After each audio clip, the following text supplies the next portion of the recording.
সভায় উপস্থিত প্রত্যেককে আমার আন্তরিক শুভেচ্ছা ও অভিনন্দন জানিয়ে দুটো কবিতা পড়ছি।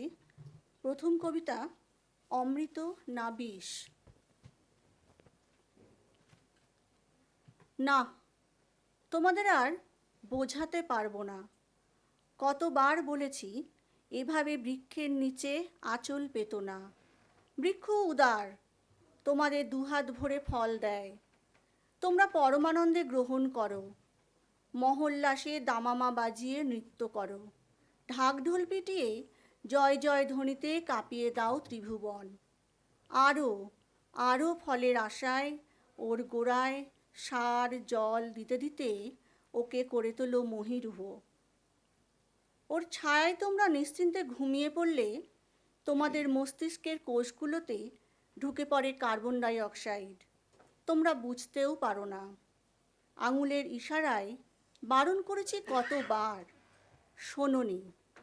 ওর পাতা ঢাকা ডালের ফাঁকে লুকিয়ে থাকা সাপেদের দেখবার চেষ্টা করেছি কতবার। তোমরা দিনে দিনে ধৃতরাষ্ট্র হয়ে যাচ্ছ, তাই তোমাদের আর বোঝানো যাবে না সহজে।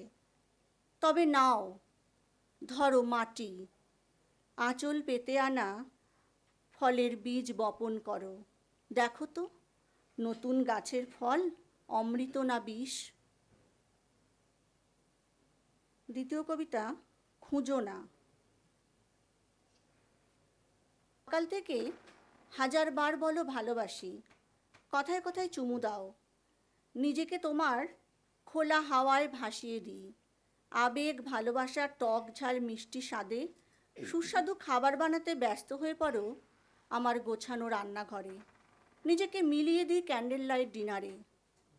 ঝকঝকে চেয়ার টেবিল, পছন্দ মতো খাবার, অথচ তৃপ্ত হতে পারি না। ব্যতিব্যস্ত হয়ে খুঁজতে থাকো রেসিপির মিসিং কন্টেন্ট। যা নেই তার খুঁজতে যেও না। ধন্যবাদ।